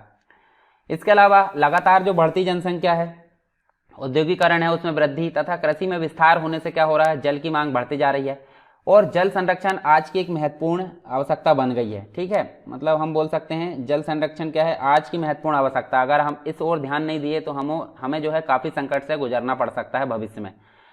वर्षा जल की अगर बात करें तो वर्षा जल संचयन मूलतः जो है भवनों की छतों पर जल को इकट्ठा करके भूमि में संरक्षण करके आगे काम में लाने की प्रक्रिया यहाँ देखी जा सकती है। यह अति आवश्यक है कि भूजल की जो गिरावट है, भूजल का स्तर में सुधार किया जाए तथा जल जो समुद्र के जल है उसमें अंतर्गमन अर्थात समुद्र जल को भूमि की तरफ आने से रोका जाए। वर्षा ऋतु में सतही जल के अपवाही को जो है शहरी अपशिष्ट से दूर रखा जाए। फिर उसके बाद हम देखें तो यहाँ पे देखिए भारत में जो है 14 बड़ी तथा 55 सामान्य और 700 छोटी नदियाँ है। बड़ी मतलब हम देख सकते हैं, हमने अभी पीछे नदियों के बारे में पढ़ा था। तो हर वर्षा औसतन हम देखें तो हम देख सकते हैं 1170 मिलीमीटर जो वर्षा होती है हर वर्ष प्रति वर्ष अगर बात करें तो यहाँ वर्षा जल का संरक्षण की बात की जा रही है। वर्षा जल का संरक्षण हम यहाँ पर कर सकते हैं। ऐसे संकटों से बचा जा सकता है अगर वर्षा जल का संकट मतलब जो संरक्षण किया जाए तो। यहाँ समस्या का मूल कारण जल की कमी न होकर जल का उचित प्रबंधन न किया जाना है, यानी कि जल की कमी तो नहीं है परंतु उसका उचित प्रबंधन नहीं किया जा रहा है, इसलिए जल का मतलब हमको संकट देखने को मिल रहा है। बढ़ती जनसंख्या और घटते जल संसाधनों को देखते हुए न केवल जल का उचित उपयोग करना चाहिए बल्कि हम देख सकते हैं जो जल के स्रोत है उनको पुनर्भरण के लिए भी यहाँ पे हम उचित व्यवस्था करनी होगी। ठीक है, इसके लिए हम देख सकते हैं जलभृत मानचित्रण एवं प्रबंधन परियोजना यहाँ पे प्रारंभ की है भारत सरकार के द्वारा, जिसके अंतर्गत देश में व्यापक स्तर पर जलभृत मानचित्रण तैयार किया जाएगा। अच्छा, इसके अंतर्गत अगर देखें तो प्रथम चरण की बात करते हैं, यानी कि जलभृत मानचित्रण के प्रथम चरण में टोटल 8 राज्यों को, यानी कि हम बोल सकते हैं कर्नाटक है, ठीक है, उसके बाद हम बोल सकते हैं आंध्र प्रदेश, गुजरात की बात कर लेते हैं, हरियाणा की बात कर लेते हैं, पंजाब की बात कर लेते हैं, राजस्थान और तमिलनाडु, इसके अलावा हम तेलंगाना, ये टोटल 8 राज्य है, इसको शामिल किया गया है। इन राज्यों में भूजल की स्थिति गंभीर स्तर तक पहुंच गई है तो इनको शामिल किया गया है जलभृत मानचित्रण एवं प्रबंधन परियोजना के अंतर्गत। तो ये एक प्रकार से जलभृत मानचित्रण जो है तैयार करने वाला जो हरियाणा है, मतलब यहाँ पे हरियाणा भी शामिल है, तो हरियाणा ऐसा पहला स्टेट बन गया है जिसने जलभृत मानचित्रण को तैयार किया है, ये भी आपको ध्यान में रखना है। तो एक प्रकार से अगर देखें तो मानचित्रण केंद्रीय भूजल बोर्ड द्वारा एक प्रकार से जो मापन है उसमें त्रिविमी यानी कि 3D रूप से इसका प्रस्तुत किया जाएगा केंद्र सरकार के द्वारा। चलिए यहाँ देख सकते हैं क्षेत्रवार जो है संरक्षण, यानी कि जल संरक्षण के लिए क्षेत्रवार उपाय क्या क्या किए जा सकते हैं वो हम देख सकते हैं। तो क्षेत्रवार मतलब एक तो कृषि क्षेत्र हो गया और एक तो उद्योग क्षेत्र हो गया, दोनों क्षेत्र में अलग अलग टेक्निक यहाँ यूज की जा सकती है जिससे जल का संरक्षण अधिक से अधिक किया जा सके और भविष्य में जल संकट से बचा जा सके। तो देखिए सबसे पहले अगर बात करें हम यहाँ पे जल का जो सर्वाधिक उपयोग है कहाँ होता है, कृषि तथा औद्योगिक क्षेत्र में होता है। ठीक है, तो यहाँ पे हम देखें तो इनके द्वारा जो है जल संरक्षण के द्वारा सबसे पहले कृषि के क्षेत्र में देख सकते हैं, जो कृषि क्षेत्र है उसमें उपलब्ध जल में ही उगने योग्य जो फसल है उनको बढ़ावा देना यहाँ मुख्य रूप से फोकस किया गया है। जैसे अगर बात करें गन्ना की, चावल जैसी फसलें हैं उनके लिए बहुत अधिक मात्रा में क्या होगा, जल की उपलब्धता मतलब होना पड़ेगा। तो अगर जहाँ जल की उपलब्धता नहीं है तो गन्ना और चावल जैसी फसलों को ना उगाया जाए, ऐसी यहाँ मतलब बात की जा रही है। उन्हें केवल उन्हीं क्षेत्रों में उगाया जाए जहाँ पर्याप्त जल हो, ठीक है, मतलब अलग से जल की व्यवस्था ना करना पड़े, इस प्रकार ऐसा बात की जा रही। फिर सूक्ष्म सिंचाई को अपनाना, यानी कि जैसे ड्रिप सिंचाई होती है, रिसाव सिंचाई जिसे बोलते हैं, स्प्रिंकलर यानी कि जो फवारा जिसे आप देखे भी होंगे, ये सिंचाई से क्या होता है जल की खपत काफ़ी मात्रा में यानी कि 40 से 80% जल की मात्रा को बचाया जा सकता है। इसके अलावा जो भूमि एवं जल का प्रबंधन प्रणाली है वो भी हमको यहाँ अपनाई जाने चाहिए, मतलब इनमें कई तरीके शामिल है, जैसे मृदा जल का संरक्षण, फसल उगाने के लिए मिट्टी को अच्छे तरीके से तैयार करना, वर्षा जल का संचयन करना, वर्षा मतलब जो कृषि के अवशिष्ट है जल का अधिक से अधिक पुनर्चक्रण करना, अवशिष्ट जल का रिसाव बढ़ाने के लिए जुताई करना, जल की बर्बादी को कमी और मिट्टी की नमी बढ़ाना, ये सभी चीज़ें सूक्ष्म सिंचाई के अंतर्गत शामिल है। लेजर से भूमि का समतलन करना, यानी कि जो ये तकनीक है इसके अंतर्गत जमीन की सतह की असमानता को समाप्त किया जाता है, यानी कि उबड़ खाबड़ वाली जगह है तो वहाँ पानी की जो अव्यवस्था है, पानी का खपत अधिक होगी तो उससे क्या होगा, पानी मतलब जल संकट सामने आएगा। तो इसी के कारण यहाँ बोला जा रहा है लेजर के द्वारा भूमि को समतल किया जाएगा, जिससे क्या होगा, फसल के अंकुरण और उपज पर अच्छा प्रभाव पड़ेगा। यानी कि यहाँ पे भी हम 20 से लेकर 30% जल को यहाँ पे बचा सकते हैं इसके मतलब इस टेक्निक के द्वारा, और उत्पादन में कम से कम 10% की यहाँ वृद्धि देखने को मिलती है। एक और टेक्निक इसके अंतर्गत देखने को मिलती है कृषि क्षेत्र में राइस इंटेंसिफिकेशन, ये जो टेक्निक है ये प्रणाली, इसमें हम देख सकते हैं इसे SRI यानी कि सिस्टम ऑफ राइस इंटेंसिफिकेशन इसे बोलते हैं।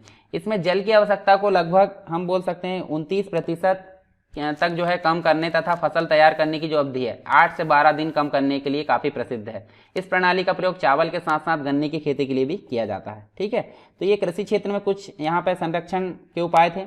अब बात कर लेते हैं औद्योगिक क्षेत्र में। तो औद्योगिक क्षेत्र की अगर बात करें हम यहाँ पे, तो औद्योगिक क्षेत्र को विस्तार के साथ ही हम एक प्रकार से वर्तमान में हमको विस्तार देखने को मिलता है। ठीक है, तो उसी के साथ में उनकी जल की मांग भी बढ़ते जा रही है। परिणाम स्वरूप क्या हो रहा है, उद्योगों द्वारा प्रयोग किया जा रहा जो जल है उसका दुरुपयोग भी होता है, जिससे क्या होगा, प्रदूषण में काफ़ी वृद्धि होती है, जल की कमी महसूस होती है और उसकी गुणवत्ता भी काफ़ी खराब होती जा रही है।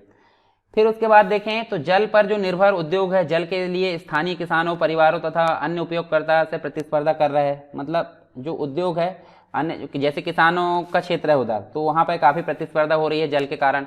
कंपनियों का जल उपयोग एक प्रकार से घटाने, जल के प्रति अपनी जिम्मेदारी को भरे व्यवहार एवं उत्पादों का प्रमाण पत्र पाने के लिए उत्सुक है। उद्योगों के सामने उपलब्ध जो जल के विकल्प है हम देख सकते हैं, कुछ निम्न देख सकते हैं। कम से कम जल में काम करना। ठीक है, तो इसके अंतर्गत अगर बात करें हम, तो यदि व्यवस्थित तरीका अपनाया जाए तो औद्योगिक जो इकाइयाँ है उसमें जल की खपत क्या होगी, यहाँ पे 25 से लेकर 50% यहाँ पे जल की मात्रा को घटाया जा सकता है। जल का इस्तेमाल घटाने वाले कुछ तरीकों में मशीनों को जल से ठंडा करने के बजाय हवा से ठंडा करने की तकनीक अपनाना चाहिए। बेकार जल का पुनर्चक्रण करके उसे औद्योगिक प्रक्रिया में पुनः इस्तेमाल करना चाहिए और वर्षा का जल एकत्र करके उसका प्रयोग पुनः करना चाहिए। इस प्रकार से यहाँ कम से कम जल पर काम करने के अंतर्गत यहाँ शामिल किया जाता है। फिर जीवन चक्र का जो है विश्लेषण करना चाहिए। जीवन चक्र का विश्लेषण मतलब उत्पाद के आरंभ से लेकर अंत तक उसके जीवन के विभिन्न चरणों से जुड़े पर्यावरणीय प्रभाव का आकलन करने में मदद करता है। ठीक है, इसका जो है क्रेडल टू क्रेडल प्रमाणन जो प्राप्त है उसके कारण जल के विशिष्ट मानदंड को पूरा करना पड़ता है और जिसके लिए औद्योगिक प्रक्रियाओं में आपूर्ति मतलब जो औद्योगिक प्रक्रिया है और आपूर्ति श्रृंखला उसमें ही नहीं बल्कि उद्योगों के कामकाज वाले वातावरण में भी जल का उपयोग घटाना होता है। इसके अलावा आपूर्ति श्रृंखला में जल प्रबंधन की अगर बात करें तो कंपनी जो होती है अपनी आपूर्ति श्रृंखला के लिए जल प्रबंधन की प्रणाली रणनीति तैयार कर रही है और जिसके अनुसार अगर देखें तो जिसके अंतर्गत हमको कंपनी के कारखाने में जल बचाने की संभावनाएं तलाशना, स्थानीय एवं क्षेत्रीय जो प्रशासन है, गैर सरकारी जो NGO रहते हैं और अन्य जो कंपनियां उसके साथ में काम करना तथा उपभोक्ताओं को जल प्रबंधन के महत्व के बारे में शिक्षित करना, ये सभी इसके अंतर्गत शामिल किया जाता है। फिर जल की बराबरी यानी कि ऑफसेट की अगर बात करें तो जहां कम जल में काम करने के प्रयास, जल के दोबारा इस्तेमाल और पुनर्चक्रण के बाद भी जल की खपत मतलब कम नहीं हो रही है, तो वहां हम जल के ऑफसेट में निवेश किया जा सकता है। यानी कि इसमें या तो पौधे रोपे जा सकते हैं या सुदूर भूमि पर जल की दक्षता बढ़ाने के लिए उपाय किए जा सकते हैं। तो ये काफ़ी इंपॉर्टेंट थे जल के संरक्षण के लिए क्षेत्रवार उपाय, यानी कृषि क्षेत्र में हमने देखें, औद्योगिक क्षेत्र में देखें। इसके बाद हम बात करते हैं नेक्स्ट जल मतलब जो एक प्रकार से ये देखिए हमने ये सारी चीज़ें तो यहाँ देख ली है। अब जल संभर प्रबंधन की बात करें तो जल संभर प्रबंधन क्या होता है, यानी कि वाटर सेट मैनेजमेंट। ठीक है, तो जो धरातलीय और भौम जल संसाधन उसका बेहतर प्रबंधन होता है। ठीक है, धरातलीय और भौम जल संसाधन उसका बेहतर प्रबंधन क्या होता है, जल संभर प्रबंधन के अंतर्गत आता है। और जल संभर प्रबंधन का जो अभिप्राय है एक ऐसे क्षेत्र से है जिसका जल एक निश्चित दिशा में प्रवाहित होता है। इस जल का योजनाबद्ध तरीके से उपयोग से जो क्या है अच्छे परिणाम ये दे सकता है। इसके अंतर्गत बहते जो जल है यानी कि बहते हुए जल को रोकना, जिसमें विभिन्न विधियां जैसे कि तालाब है, तालाब का पुनर्भरण, कुआं है, इन सभी से भूमि जल का संचयन और पुनर्भरण शामिल किया जाता है। इसमें क्या होता है, प्राकृतिक और मानवीय संसाधन दोनों शामिल किए जाते हैं। यानी कि प्राकृतिक संसाधन के अंतर्गत देखें तो भूमि, जल, पौधे एवं प्राणियों के द्वारा, और अगर मानवीय संसाधन की अगर बात करें तो संसाधनों का संरक्षण, पुनरुत्पादन और विवेकपूर्ण उपयोग इसके अंतर्गत यहाँ पे शामिल किए जाते हैं। भूमि का अधिकतम उपयोग की अगर बात करें तो यहाँ पे जल संभर जो कार्यक्रम है उसमें भूमि का अधिकतम उपयोग संभव है। इस प्रकार किसी क्षेत्र विशेष में जल के सभी संभव उपयोग को ही एक प्रकार से जल संभर विकास की संज्ञा यहाँ पे दी गई है। फिर बात करते हैं जल संभर प्रबंधन का उद्देश्य क्या है। प्राकृतिक संसाधनों, एक प्रकार से जो प्राकृतिक संसाधन होते हैं और समाज होता है उसके बीच में यहाँ पे क्या होता है, संतुलन बनाने का काम इसका होता है। ठीक है, यानी कि बैलेंस बनाने का काम होता है। जल संभर प्रबंधन की जो यानी कि जो जल संभर व्यवस्था है उसकी सफलता मुख्य रूप से किसके ऊपर निर्भर करती है, सामुदायिक सहयोग के ऊपर। सामुदायिक सहयोग मतलब सभी लोगों का आपसी सहयोग से ये व्यवस्था जो है इसका विकास संभव है। जल संभर विकास से संबंधित जो क्षेत्र है अगर बात करें हम तो इसमें एक इकाई के रूप में गांव को देख सकते हैं हम। ठीक है, या फिर उसके समूह को देख सकते हैं। ये सभी एक प्रकार से संबंधित क्षेत्र इसके अंतर्गत आते हैं और इस क्षेत्र में कृषि योग्य बंजर भूमि, कृषि योग्य भूमि, बंजर भूमि, वन आदि सभी प्रकार की भूमियां शामिल हो सकती है। केंद्रीय और राज्य सरकार ने देश में अनेक जल संभर विकास और प्रबंधन कार्यक्रम चलाए हैं। जैसे महाराष्ट्र की अगर बात करें तो यहाँ पे हमको महाराष्ट्र के अहमदनगर जिले में रौलेगंज सिद्धि एक छोटा सा गांव है। यह पूरे देश में जल संभर विकास का एक आदर्श उदाहरण देखने को मिलता है। ठीक है, महाराष्ट्र का गांव याद रखना है। इसके अलावा जल संभर विकास के कुछ लाभ देखने को मिलते हैं, जैसे कि अगर हम बात करें यहाँ पे तो पीने योग्य और सिंचाई के लिए जल की आपूर्ति यहाँ पे देखने को मिलती है। जैव विविधता में वृद्धि देखने को मिलती है। जलाक्रांत और जो लवणता है उसका ह्रास देखने को मिलता है। कृषि उत्पादन और उत्पादकता में वृद्धि देखने को मिलती है। वनों के कटाव में कमी। इसके अलावा जीवन स्तर का ऊपर उठना, यानी कि जीवन स्तर में सुधार देखने को मिलता है। रोजगार में काफ़ी वृद्धि देखने को मिलती है और जो स्थानीय लोग हैं उनकी सहभागिता और आपसी मेलजोल यहाँ पे बढ़ाना, ये इस प्रकार हमको काफ़ी लाभ देखने को मिलता है। एक जो योजना है, एक कार्यक्रम है जिसे हम बोलते हैं हरियाली परियोजना। ठीक है, तो ये क्या है, केंद्र सरकार के द्वारा जो प्रवर्तित जल संभर विकास परियोजना है, जिसका उद्देश्य जो है ग्रामीण जनसंख्या को पीने का पानी, सिंचाई, मत्स्य पालन और जो वन के रोपण है उसके लिए जल संरक्षण योग्य बनाना। एक प्रकार से उनको जो ग्रामीण लेवल पर जो ग्रामीण जनसंख्या उनको इस योग्य बनाना इसका मुख्य लक्ष्य है। यह परियोजना लोगों के सहयोग से ग्राम पंचायतों द्वारा एक प्रकार से एग्जीक्यूट या निष्पादित की जा रही है। एक और कार्यक्रम है नीरू कार्यक्रम। ये मुख्य रूप से आपको देखने को मिलेगा, यानी कि जल और आप कार्यक्रम जिसे हम बोलते हैं, ये एक प्रकार से आंध्र प्रदेश में देखने को मिलेगा। आंध्र प्रदेश और जो अलवारी जो जल संसद है, जैसे कि अगर बात करें अलवर राजस्थान में, तो यहाँ एक कार्यक्रम देखने को मिलेगा। इसके अंतर्गत लोगों के सहयोग से विभिन्न जल संग्रहण संरचनाएं जैसे कि अतिश्रवण, तालाबों, तालों की खुदाई के लिए यहाँ पे रोधक बांध आदि यहाँ पे बनाए जा रहे हैं आंध्र प्रदेश और राजस्थान में। तमिलनाडु की अगर बात करें, तमिलनाडु में भी घरों में जल संग्रहण संरचना को बनाना इम्पोर्टेंट मतलब कंपलसरी कर दिया गया है। किसी भी इमारत का निर्माण बिना जल संग्रहण संरचना के नहीं किया जा सकता। ठीक है, जो एक प्रकार से भूमिगत एक गड्ढा होता है जिसमें जल का एक प्रकार से भूमिगत जल का रिसाव होता है वाटर लेवल को बढ़ाने के लिए, तो उस प्रकार यहाँ कंपलसरी कर दिया गया है। देश के लोगों के बीच में क्या होगा, जल संभर विकास और प्रबंधन के लाभों को बताकर उनमें जागरूकता फैलाना काफ़ी जरूरी है। इससे काफ़ी सहायता प्राप्त होगी। और एक प्रकार से अगर देखें सतत पोषणीय आधार, तो आप देख सकते हैं, देखिए क्लीन वाटर यानी वाटर और सैनिटेशन से रिलेटेड जो हमारा SDG है, सस्टेनेबल डेवलपमेंट गोल, वो 6वें नंबर का गोल है, वो आप ध्यान में रख सकते हैं यहाँ पे।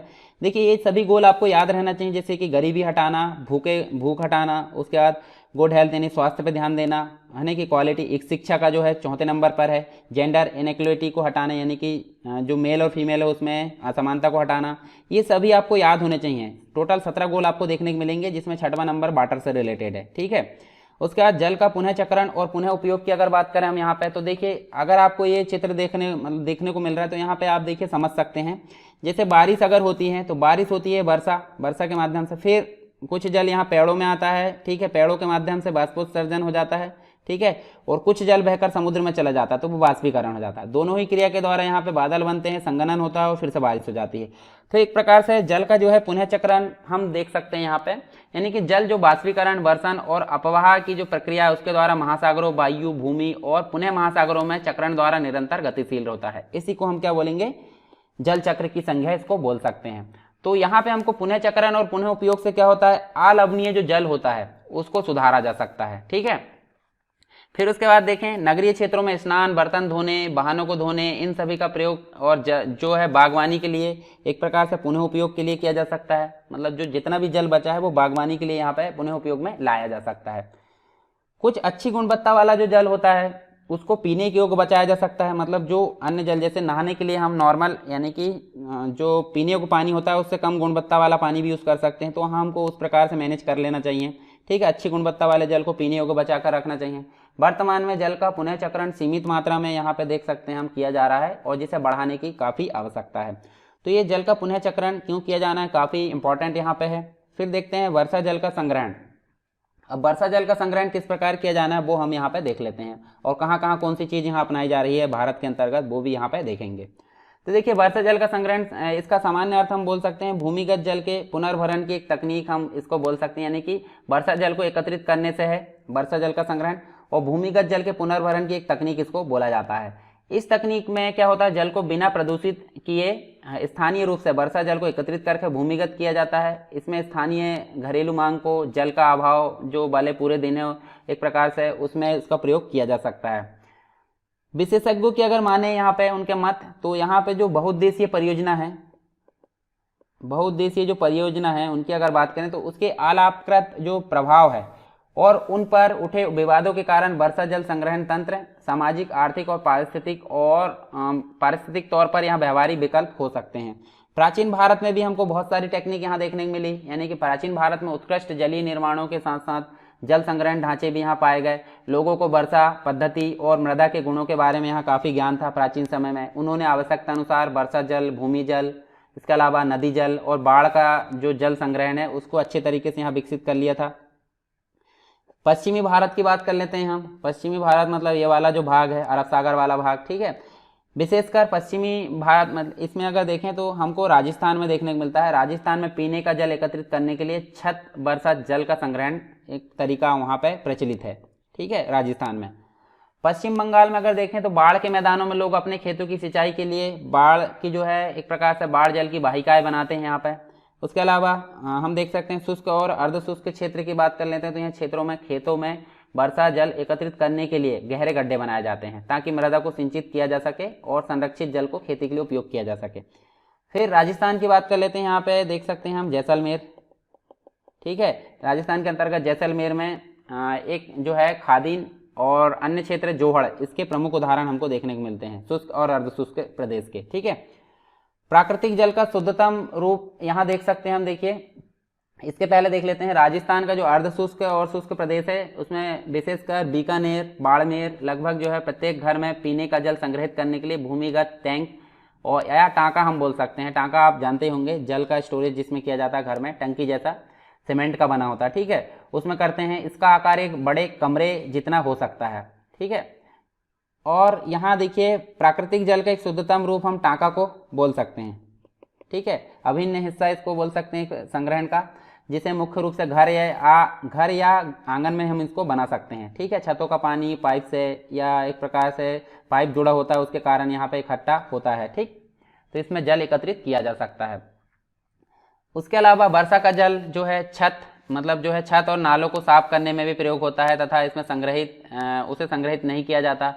इसके बाद होने वाली जो वर्षा है उसका जल संग्रहण किया जा सकता है। वर्षा जल जो होता है जैसे कि इसे हम एक प्रकार से देख सकते हैं प्राकृतिक जल का शुद्धतम रूप उसे बोला जा सकता है। वर्षा जल घरेलू उपयोग के लिए भी यहाँ पर उपयोग किया जा सकता है। भूमिगत जल पर समुदाय की निर्भरता कम की जा सकती है। अगर नगरीय क्षेत्र की बात करें तो वर्षा जल संग्रहण को मुख्य रूप से हम देख सकते हैं जो नगरीय क्षेत्र है उसमें हम यहाँ पे उसके लिए भी लाभ काफ़ी मिल सकता है। चलिए मेघालय की बात करते हैं। मेघालय जैसे अगर बात करें यहाँ पे इसकी राजधानी की तो शिलोंग इसकी राजधानी है और मेघालय की जो राजधानी शिलोंग है ये जो 55 किलोमीटर दूर है किससे, जहाँ भारत की सबसे अधिक वर्षा होती है, मौसिनराम, ठीक है। मात्र 55 किलोमीटर दूर है शिलोंग मेघालय की राजधानी। तो आप देख सकते हैं जो मेघालय की राजधानी है इसमें छत वर्षा जल संग्रहण काफ़ी मात्रा में प्रचलित है, ठीक है। मतलब यहाँ पानी की कमी होगी, यानी कि विश्व में सबसे अधिक वर्षा वाला क्षेत्र जिससे 55 किलोमीटर मात्र दूर है, इसके बाद भी यहाँ पे गंभीर समस्या बनी हुई पानी की। तो हम समझ सकते हैं ऊंचे नीचे यहाँ पे हम देख सकते हैं ढलान वाला एरिया है तो पानी जो है भूमिगत वहाँ पर नहीं हो पाता, ठीक है। सरंध्र जो मृदा है, छिद्रयुक्त मृदा, वहाँ कमी देखने को मिलती है, ठीक है। तो घरेलू जल की आवश्यकता कुल मांग की लगभग यहाँ 15 से 25 पूर्ति 15 से लेकर 25% तक की पूर्ति यहाँ पे छत जल संग्रहण से प्राप्त की जाती है मेघालय की राजधानी शिलोंग में। इसके अलावा हम देख सकते हैं कुछ घरों में जैसे कर्नाटक की बात करते हैं। कर्नाटक में आप अगर मैसूर की बात करें तो यहाँ पे एक गांव है, गांव में ग्रामीणों ने अपने घर में जल की आवश्यकता की पूर्ति के लिए जो छत है, छत के माध्यम से वर्षा जल संग्रहण की व्यवस्था की है, ठीक है। और 200 घरों में यह व्यवस्था है और इस गांव ने वर्षा जल संपन्न गांव की ख्याति भी अर्जित कर चुकी है। इसके अलावा जल संग्रहण के लिए उत्तरदायी कारक क्या जरूरी है? देखिए जल संग्रहण करना आवश्यकता क्यों पड़ी, इसके लिए कारक क्या है। जैसे पृष्ठीय जल का अभाव हमको देखने को मिलता है, इसलिए हमको जल संग्रहण की आवश्यकता पड़ी, ठीक है। दूसरी चीज़ भूमि जल जो भूमिगत जल है उस पर निर्भरता बढ़ाने के लिए जल संग्रहण की आवश्यकता पड़ी। फिर तेजी से नगरीकरण हो रहा है जिससे जल की आवश्यकता बढ़ रही है, तो इसके कारण हमको यहाँ जल संग्रहण की आवश्यकता पड़ी। ठीक है, वर्षा जल निधि की बात कर लेते हैं यहाँ पे। तो किसी क्षेत्र में प्राप्त वर्षा की कुल मात्रा को एक प्रकार से वर्षा जल निधि बोला जाता है। ठीक है, किसी क्षेत्र में प्राप्त वर्षा की कुल मात्रा को क्या बोला जाएगा, वर्षा जल निधि। और संभाव्य जल संग्रहण की अगर बात करें तो वर्षा जल निधि के जो प्रभावी वर्षा जल निधि को प्रभावी ढंग से संग्रहण किए गए जो जल है उसको संभाव्य जल संग्रहण कहा जाता है। फिर वर्षा जल संग्रहण की कुछ विधियां हैं, जैसे कि अगर बात करें गड्ढे या गर्तिका बनाना, खाइया बनाना, कुओं का उपभोग करना, हैंडपंप का उपभोग करना या उपयोग करना, ये सभी यहाँ पे हमको वर्षा जल संग्रहण की विधि के रूप में देखने को मिलती है। ठीक है, वर्षा जल संग्रहण की उपलब्धता को बढ़ाना और भूमिगत जल स्तर को नीचे जाने से रोकना एक प्रकार से यहाँ देखने को मिलता है हमको। अब बात करते हैं छत वर्षा जल का संग्रहण।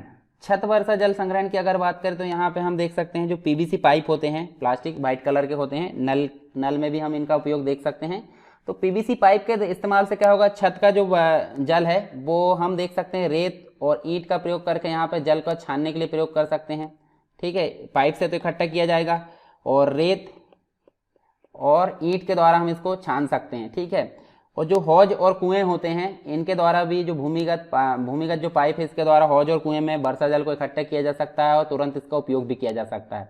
ठीक है, कुएं तक ले जाए और पुनर्भरण उसमें किया जा सकता है। तमिलनाडु की अगर बात करें तो तमिलनाडु एक ऐसा राज्य है जहाँ पूरे राज्य में प्रत्येक घर में छत वर्षा जल संग्रहण ढांचे का जो है बनाना अनिवार्य कर दिया है, जो कि हमने पीछे बात करी अभी। फिर बात करते हैं देश भर में जल संग्रहण यानी कि जल जो संचयन है उसके सामुदायिक प्रयास की बात कर लेते हैं यहाँ पे। तो देखिए हमको सबसे पहले देखने को मिलता है सूखाग्रस्त क्षेत्र। तो सूखाग्रस्त क्षेत्र में जल बचाने, संरक्षित करने और बढ़ाने के समुदाय ने बहुत योगदान दिया है यहाँ पे। इसके बाद बुंदेलखंड की अगर बात करें तो बुंदेलखंड में जो नागरिक संगठन है परमार्थ सूखे के खतरे कम करने की, वर्षा जल संचयन तथा जो सामुदायिक एवं संस्थागत संपर्क जोड़ने की 100 से अधिक योजनाएं हमको यहाँ देखने को मिलती है। ठीक है, जिससे क्या हो जल संकट से राहत मिले।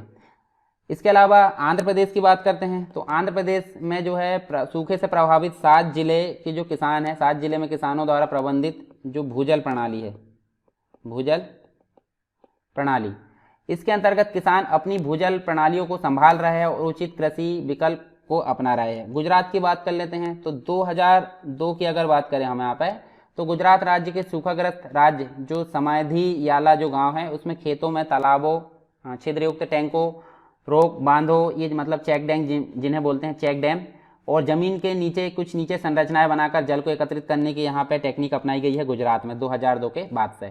ठीक है, महाराष्ट्र में बात करते हैं अहमदनगर जो जिला है उसमें एक प्रकार से हिबड़े बाजार गाँव है, उसने जल वर्षा संचयन का एकीकृत मॉडल अपनाया है जिसमें किसानों ने श्रमदान के माध्यम से अपना योगदान दिया है।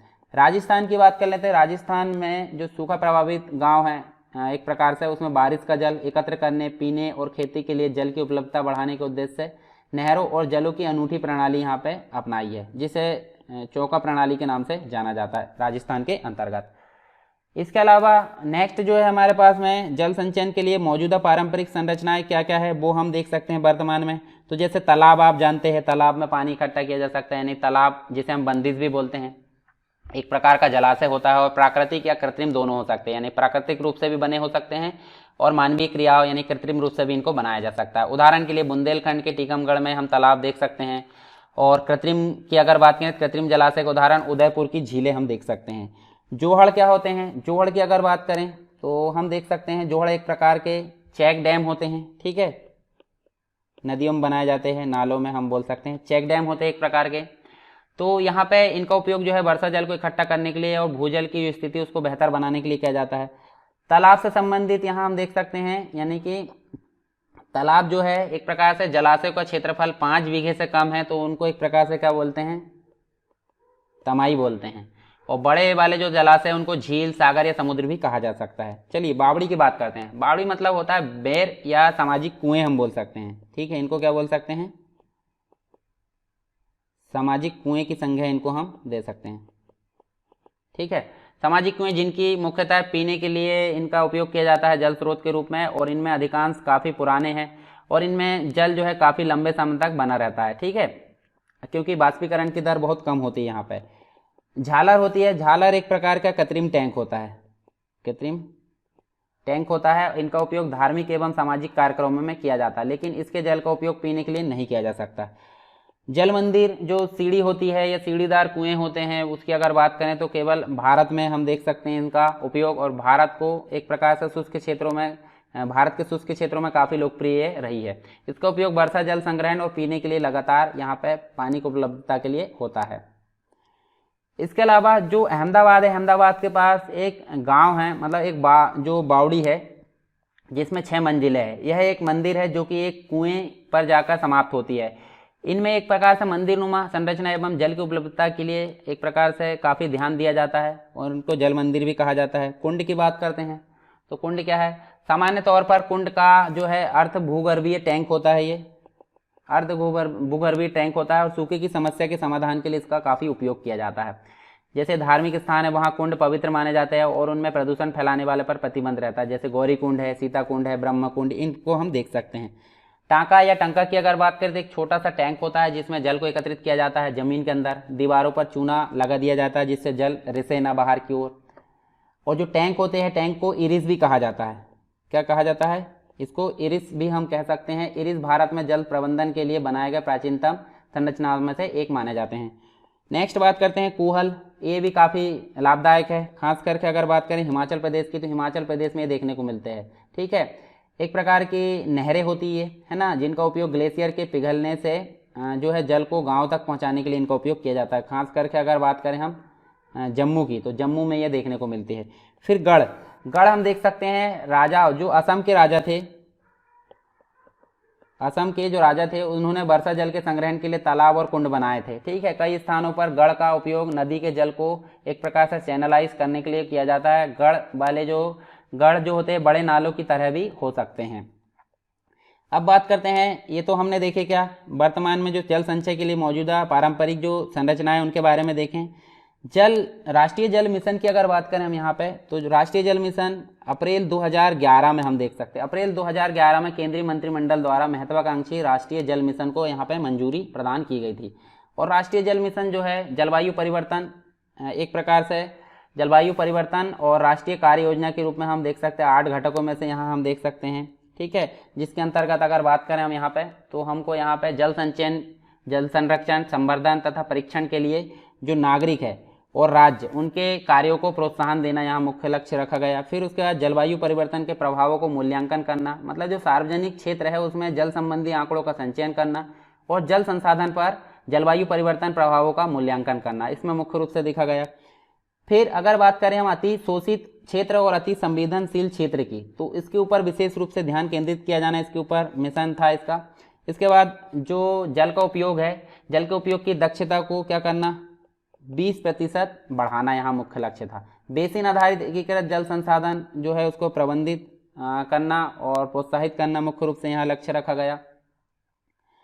इसके अलावा हम देख सकते हैं विश्व जल विकास रिपोर्ट की बात कर लेते हैं। तो विश्व जल विकास रिपोर्ट जो है, जो मानवाधिकार परिषद है, यहाँ देख सकते हैं हम मानवाधिकार परिषद जिसे हम ह्यूमन राइट काउंसिल बोलते हैं, इसके दौरान 19 मार्च 2019 को जेनेवा जो कि स्विट्जरलैंड में संयुक्त राष्ट्र विश्व जल विकास रिपोर्ट 2019 को जारी किया गया था।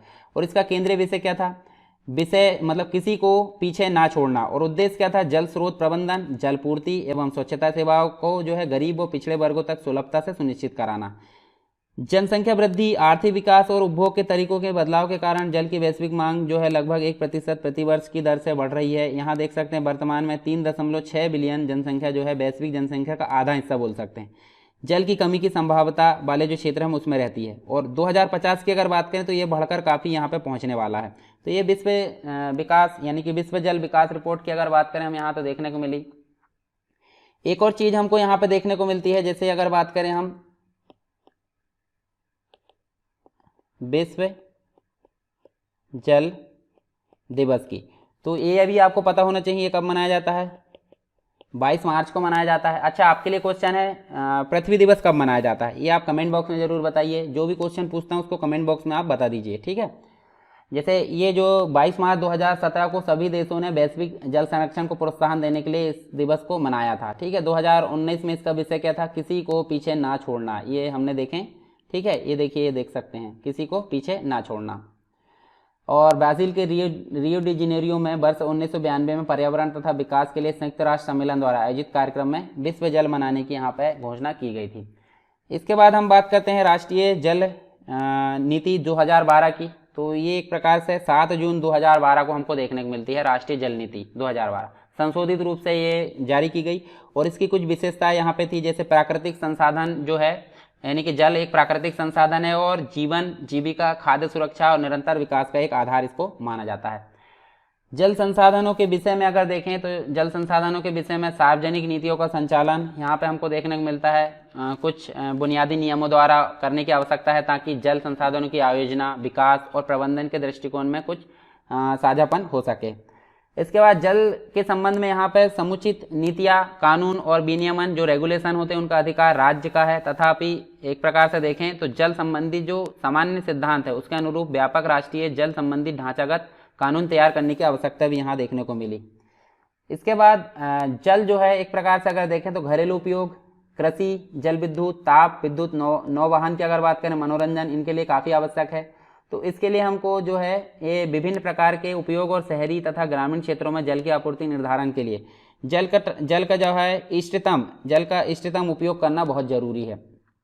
इसके अलावा जल आपदा से निपटने वाली जो कार्य नीतियाँ उनको यहाँ पे शामिल किया जाना, मतलब जो भी नीतियाँ बनाई जाती है उसमें। इसके अलावा अगर देखें तो प्रत्येक 5 वर्ष में उनकी समीक्षा किए जाने की आवश्यकता यहाँ निर्धारित की गई। और सभी जो नदी क्षेत्र है, जल निकाय अवसंरचना है, इनमें सामुदायिक सहभागिता के माध्यम से नियोजित पद्धति यहाँ पे बनाने या पद्धति शुरू करने की यहाँ पे घोषणा की गई। इसके अलावा अगर बात करें हम यहाँ पे द्विपक्षीय विचार विमर्श यहाँ पे देखने को मिला, यानी कि जो अंतर्राष्ट्रीय नदियाँ उसके जल बंटवारे और प्रबंधन हेतु राष्ट्रीय हितों को सर्वोपरि रखते हुए द्विपक्षीय यानी राज्यों के द्विपक्षीय विचार विमर्श को किया जाना यहाँ पे महत्वपूर्ण रखा गया। उसके बाद राष्ट्रीय जल सूचना केंद्र की अगर बात करें हम यहाँ पे तो संपूर्ण देश में नियमित रूप से जल से संबंधित आंकड़ों का संग्रहण, सूचीबद्ध करने और प्रक्रियान्वयन जो है करने के लिए राष्ट्रीय जल सूचना केंद्र स्थापित करने की यहाँ पे बात की गई।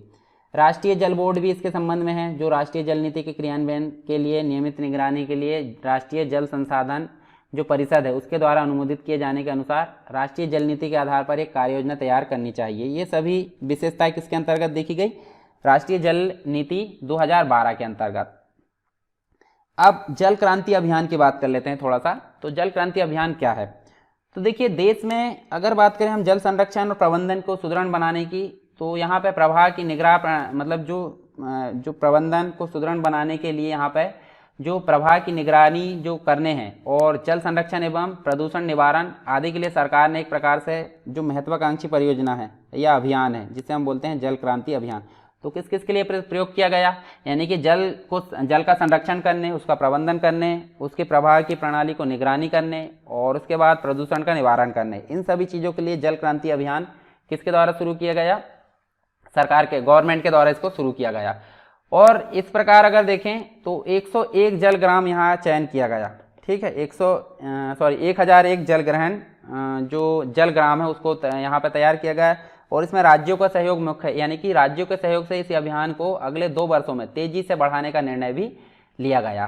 ठीक है, इस योजना की अगर बात करें तो यहाँ पे जल ग्राम पहल को शुरू किया गया। जल ग्राम पहल के अंतर्गत अगर देखें हम यहाँ पे तो हमको एक प्रकार से 674 जिलों में जल की कमी को देखते हुए यहाँ पे जल ग्राम पहल की शुरुआत की गई और प्रत्येक जिले में अत्यधिक, एक प्रकार से जल की अत्यधिक कमी वाले जो गांव थे तो उन 2 गांवों को मिला के जल ग्राम पहल को यहाँ पे शुरुआत किया गया, यानी 2 गांवों को मिलाकर यहाँ पे जल ग्राम का नाम दिया गया।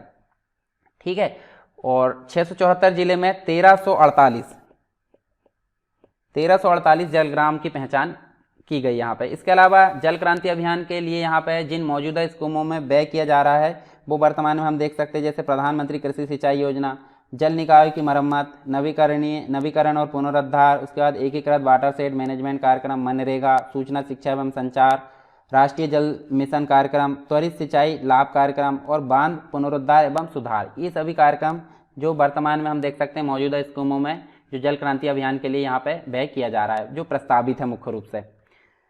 फिर देखें, ये तो हमने देख ली यहाँ पे। शुरुआत की अगर बात करें तो इसकी शुरुआत 3 क्षेत्र है जिसमें हम देख सकते हैं राजस्थान का जयपुर, उत्तर प्रदेश का झांसी और हिमाचल प्रदेश का शिमला। इनसे इसकी शुरुआत की गई है। स्थानीय जल जो पेशेवर थे उनके अंतर्गत अगर देखें तो उनको प्रशिक्षण देकर पुरुषों को जल मित्र बनाया गया, और जो फीमेल पर्सन थी उनको जल नारी की संज्ञा यहाँ पे दी गई, यानी कि महिला जो पंचायत सदस्य उनको एक प्रकार से प्रशिक्षण देकर जल नारी बनाया गया। जल नारी बनने के लिए प्रोत्साहित किया गया और पुरुषों को प्रशिक्षित कर जल मित्र बनाया गया। प्रत्येक एक प्रकार से अगर देखें प्रत्येक जल ग्राम में एक सुजलाम कार्ड जो है उसके रूप में एक जल स्वास्थ्य कार्ड तैयार किया जाएगा, और जो गांव के लिए उपलब्ध पेयजल स्रोतों की गुणवत्ता के बारे में वार्षिक सूचना प्रदान करेगा। एक संकेत मूल्य भी होगा, मतलब प्रत्येक गांव को एक संकेत मूल्य प्रदान किया जाएगा जो कि जल की मांग और उपलब्धता के बीच अंतर के आधार पर तैयार होगा, और सबसे अधिक संकेत मूल्य वाले गांव को एक प्रकार से जल क्रांति अभियान कार्यक्रम में शामिल किया जाएगा। ये सारी चीज इसके अंतर्गत हम देख सकते हैं जल क्रांति अभियान के अंतर्गत। एक दो चीज और है हम देख सकते हैं यहाँ पे, देखिए इंपॉर्टेंट है, वर्षा संग्रहालय व अनुसंधान केंद्र हमको देखने को मिलता है, जो कि मशहूर सोहरा में जो है एक प्रकार से वर्षा संग्रहालय व अनुसंधान केंद्र की स्थापना की गई। और ये स्थान मतलब जो है चेरापूंजी जो मेघालय उसके नाम से भी जाना जाता है, और महाबलेश्वर के high altitude cloud physics laboratory की तर्ज पर यह बनाए जाने की यहाँ पे प्रस्तावित करने की घोषणा की गई। यानी प्रस्तावित केंद्र जो है वर्षा के उच्च स्तर पर अनुसंधान के लिए जरूरी वैज्ञानिक सहायता उपलब्ध कराने के लिए अतिरिक्त लोगों की विशिष्टता व उनकी संस्कृति को दिखाएगा। इसके अलावा राष्ट्रीय जो जल दिवस है, देखिए हमने विश्व जल दिवस देखे थे 22 मार्च को। राष्ट्रीय जल दिवस कब मनाया जाता है? राष्ट्रीय जल दिवस 14 अप्रैल को मनाया जाता है।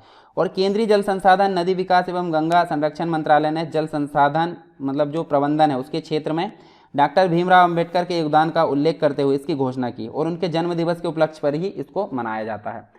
तो ये सारी चीज़ हमारी हम देख सकते हैं। एक बार हम शुरू से अगर देखें तो शुरू से हम देख सकते हैं हमने क्या क्या चीज़ें इस लेक्चर में कवर किया है।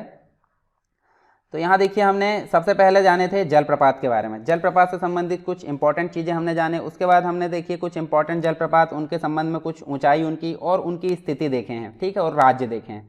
इसके बाद हम देख सकते हैं झीलों के बारे में जाने, झील क्या होती है, झील के संबंध में कुछ इंपॉर्टेंट चीज़ें यहाँ पर जाने, और झीलों की लोकेशन सारी हमने देखे यहाँ पे, कौन कौन सी झील कहाँ पे किस राज्य में है, और उनसे संबंधित कुछ चीज़ें यहाँ जैसे झीलों के प्रकार है और कुछ झीलों के बारे में भी यहाँ जाने, और झीलों की एक लिस्ट भी आप देख सकते हैं यहाँ पे। उसके बाद जल संसाधन के बारे में हम देख सकते हैं। देखिए जल संसाधन के बारे में हमने कंप्लीट डिटेल देखें, जैसे उसके संबंध में कुछ चीज़ें, अटल भूजल योजना क्या होती है, उसके बाद संविधान में कुछ प्रावधान थे वो भी हमने देखें, संविधान मतलब जो संसाधन के स्रोत है वो भी देखें, धरातलीय स्रोत, जल एक प्रकार से भूमिगत स्रोत, जल की मांग और उपयोग देखें, जल की दुर्लभता और जल संसाधन प्रबंधन की आवश्यकता के बारे में जाने, जल संरक्षण एवं प्रबंधन ये क्या होता है, जल संरक्षण के लिए कुछ क्षेत्रवार उपाय जैसे कि कृषि और उद्योग के बारे में हमने सारी चीज़ यहाँ पर जाने। उसके बाद जल संभर प्रबंधन क्या होता है वो भी हमने यहाँ पर जाना, जल संभर जो विकास उसके लाभ के बारे में देखें। उसके बाद कुछ मुख्य जो कार्यक्रम थे अलग अलग राज्यों में हम देखने को मिलते हैं, और सस्टेनेबल डेवलपमेंट गोल के बारे में हमने जाना यहाँ पे। जल का पुनः चक्रण और पुनः उपयोग क्या होता है, वर्षा जल का संग्रहण। फिर मेघालय, यहाँ पे देखिए कुछ जो है यहाँ पे टेक्निक अपनाई गई है मेघालय की राजधानी शिलोंग में और कर्नाटक के मैसूर जिले में। जल संग्रहण के लिए उत्तरदायी कारक हम देख सकते हैं, और उसकी विधियाँ अगर बात करें तो वो भी हम देख सकते हैं। छत वर्षा का संग्रहण देख सकते हैं। देश भर में जल संचयन के लिए सामुदायिक प्रयास, जल संचयन के लिए मौजूदा पारंपरिक संरचना जिसमें हमने देखे हैं तालाब, जोहड़, बावड़ी और अन्य देखें। जल राष्ट्रीय जल मिशन के बारे में बात किए, विश्व जल विकास रिपोर्ट और विश्व जल दिवस के बारे में बात किए, राष्ट्रीय जल नीति 2012 के बारे में बात की यहाँ पे, और जल क्रांति अभियान के बारे में। फिर हमने देखे यहाँ पे राष्ट्रीय जल दिवस के बारे में। तो इस प्रकार हमारा जो कंप्लीट टॉपिक है वो खत्म हो जाता है यहाँ पे। अब इसके बाद जो हमारा जो नेक्स्ट रहेगा हम पढ़ेंगे खनिजों के बारे में। खनिज मतलब होता है जैसे खनिज के बारे में कुछ खनिजों के बारे में पढ़ेंगे, और कुछ पढ़ेंगे हम ऊर्जा संसाधन के बारे में। तो हमारा जो नेक्स्ट टॉपिक रहेगा वो रहेगा, उसके बाद कुछ पढ़ेंगे हम जनसंख्या से रिलेटेड चीज़ें, और खाद्य प्रसंस्करण जो है उसके बारे में पढ़ेंगे। तो ये कंप्लीट हमारा हो जाता है। लेक्चर आपको कैसा लगा ज़रूर बताते रहे, और अगर पसंद आया तो आप लाइक ज़रूर करें। लाइक करना इसलिए देखो लाइक कर दिया करो, और साथ में उसको शेयर भी कर दिया करो। शेयर करने बस से नहीं, आप जो है अपने आसपास जो भी तैयारी कर रहे हैं उनको बताया करो। अगर आपको अच्छा लगा लेक्चर, काम का है आपका थोड़ा भी, तो आप दूसरों को ज़रूर बताएं, ठीक है। इससे आपको भी थोड़ा अच्छा लगेगा और मुझे भी थोड़ा मोटिवेशन मिलेगा। तो चलिए दोस्तों, मिलते हैं नेक्स्ट लेक्चर में, तब तक के लिए जय हिंद।